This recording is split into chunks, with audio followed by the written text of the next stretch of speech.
How do satellites travel around the Earth? What paths do they take? How accurately can we predict their movements? If you're interested in space at all, then these are questions you've probably asked yourself. But don't worry, because today we have the answers for you. In this video, we will discuss how satellites are launched into orbit and the different types of orbits that they occupy. We'll also look at the mathematics behind predicting a satellite's path, as well as some of the challenges that engineers face when trying to keep a satellite stable in orbit. And finally, we'll explore what the future holds for satellite trajectories and how they could shape our exploration of space. First, let's talk about how satellites get into orbit. This is no easy feat, and it requires a lot of energy. But once a satellite is in orbit, it can stay there for years or even decades without any additional fuel. That's because the gravitational pull of the Earth keeps the satellite in a stable path around our planet. But exactly how do they get into these stable paths? Well, that's where things get interesting. When a satellite is first launched from the Earth, it has a certain amount of kinetic energy based on its speed and potential energy based on its height above the Earth. As the satellite travels around the Earth,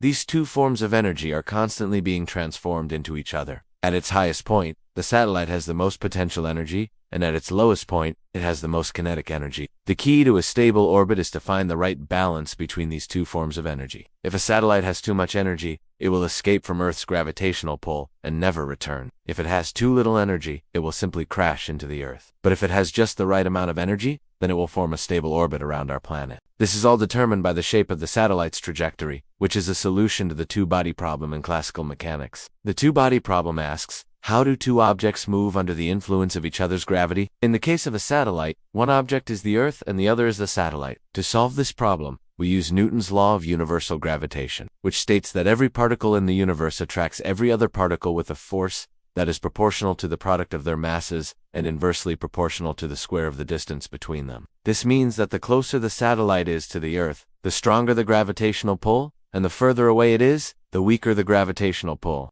Using Newton's law, we can calculate the trajectory that a satellite will take around the Earth. This trajectory is an ellipse with the Earth at one focus. The semi-major axis of the ellipse determines the size of the orbit. The more energy the satellite has, the larger the orbit will be. The eccentricity of the ellipse determines the shape of the orbit. The closer the eccentricity is to zero, the more circular the orbit will be. The farther the eccentricity is from zero, the more elongated the orbit will be. Once a satellite is in orbit, it will continue to orbit the Earth indefinitely, unless something happens to disrupt it. This is because the gravitational pull of the Earth keeps the satellite in a stable path around our planet. However, satellites can be nudged out of their paths by things such as atmospheric drag, solar radiation, pressure, and the gravitational pull of other objects in space, such as other satellites and debris. These perturbations can cause a satellite to slowly drift out of its original path. And this drift can eventually cause a satellite to re-enter the Earth's atmosphere, where it will burn up or crash into the Earth. To minimize the effects of these perturbations, satellite orbits are often designed to be as stable as possible. This means choosing an orbit that is as circular as possible and keeping the eccentricity low. Circular orbits are the most stable type of orbit because they have the lowest eccentricity. They are also the easiest to maintain because they require the least amount of fuel to keep a satellite in orbit. For these reasons, most satellites are placed into circular orbits.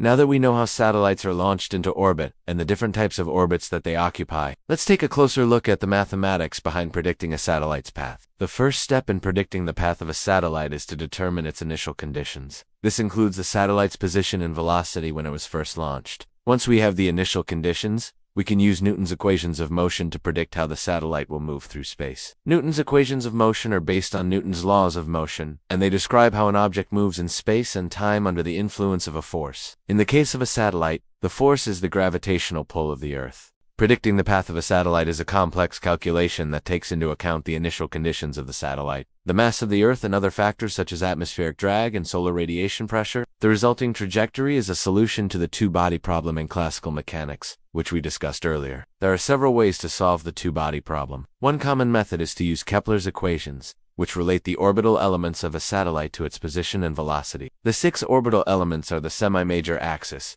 eccentricity, inclination, longitude of the ascending node, argument of periapsis, and true anomaly. Once we have the orbital elements, we can use Kepler's equations to calculate the position and velocity of the satellite at any given time. Predicting the path of a satellite is only half the battle. Keeping a satellite stable in orbit is just as important. As we mentioned earlier, satellites can be nudged out of their paths by various factors, such as atmospheric drag, solar radiation, pressure, and the gravitational pull of other objects in space. To counteract these perturbations, satellite orbits are often adjusted periodically using onboard thrusters. This process is called station keeping, and it ensures that the satellite remains in its desired orbit. Station keeping is a delicate balancing act that requires precise control over the satellite's thrusters. Too much thrust will cause the satellite to be nudged out of its orbit. Too little thrust and the satellite will drift out of position. One way to keep a satellite stable in orbit is to use a higher altitude orbit. Higher altitude orbits are less affected by atmospheric drag and solar radiation pressure, making them more stable. Another way to keep a satellite stable in orbit is to use a more circular orbit. As we mentioned earlier, circular orbits are the most stable type of orbit